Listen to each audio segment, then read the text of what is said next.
Prologue. You could see it in his nervous eyes. You could see it in his shaking hands. You could see it in the 3 prescription bottles in his room. One to steady his galloping heart rate, one to reduce his anxiety, one to minimize his nightmares.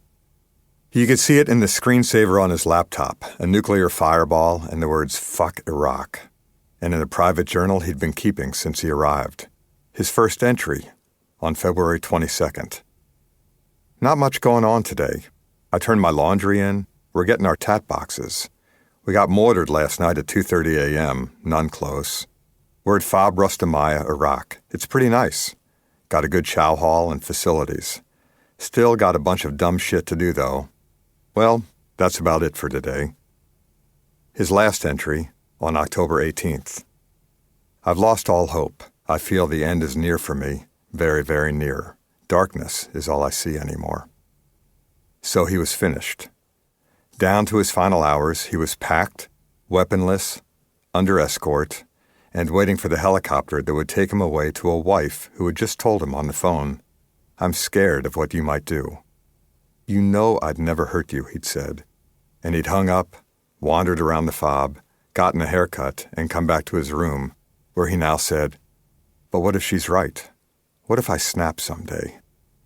It was a thought that made him feel sick, just as every thought now made him feel sick. You spend 1,000 days, it gets to the point where it's Groundhog Day. Every day is over and over. The heat, the smell, the language. There's nothing sweet about it. It's all sour, he said. He remembered the initial invasion when it wasn't that way. I mean, it was a front seat to the greatest movie I've ever seen in my life. He remembered the firefights of his second deployment. I loved it. Any time I get shot at in a firefight, it's the sexiest feeling there is. He remembered how this deployment began to feel bad early on. I'd get in the Humvee and be driving down the road, and I would feel my heart pulsing up in my throat. That was the start of it, he said. And then Emory happened, and then Crow happened.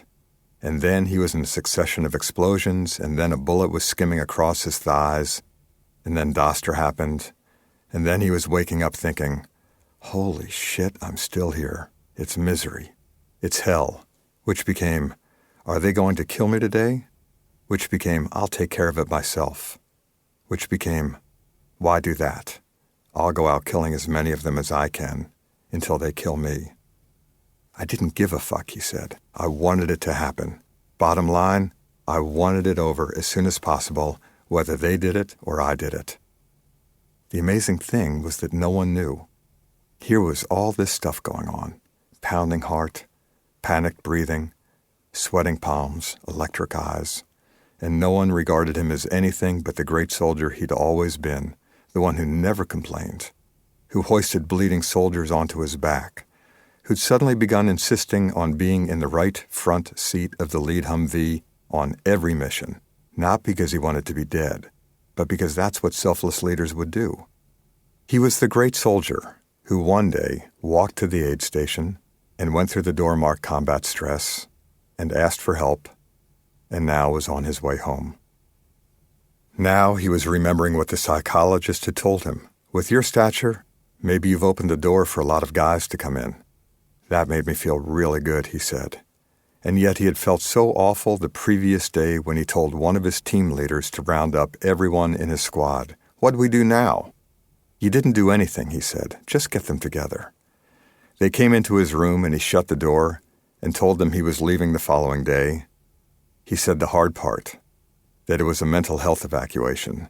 He said to them, "I don't even know what I'm going through. I know that I don't feel right." "Well, how long?" one of his soldiers said, breaking the silence. "I don't know," he said. "There's a possibility I won't be coming back." They had rallied around him then, shaking his hand, grabbing his arm, patting his back, and saying whatever 19 and 20-year-olds could think of to say. "Take care of yourself," one of them said. "Drink a beer for me," another said. He had never felt so guilt-ridden in his life. Early this morning, they had driven away on a mission, leaving him behind, and after they disappeared, he had no idea what to do. He stood there for a while, alone. Eventually, he walked back to his room. He turned up his air conditioner to high. When he got cold enough to shiver, he put on warmer clothes and stayed under the vents. He packed his medication. He stacked some packages of beef jerky and mac and cheese and smoked oysters, which he wouldn't be able to take with him, for the soldiers he was leaving behind, and wrote a note that said, "Enjoy." Finally, it was time to go to the helicopter, and he began walking down the hall. Word had spread through the entire company by now, and when one of the soldiers saw him, he came over. "Well, I'll walk you as far as the shitters because I have to go to the bathroom," the soldier said, and his last words, "Those would have to do," because those were the last words he heard from any of the soldiers in his battalion as his deployment came to an end. His stomach hurt as he made his way across the fob. He felt himself becoming nauseated. At the landing area, other soldiers from other battalions were lined up, and when the helicopter landed, everyone was allowed to board except him. He didn't understand. "Next one's yours," he was told, and when it came in a few minutes later, he realized why he'd had to wait. It had a big red cross on the side. It was the helicopter for the injured and the dead. That was him, Adam Schumann. He was injured, he was dead, he was done.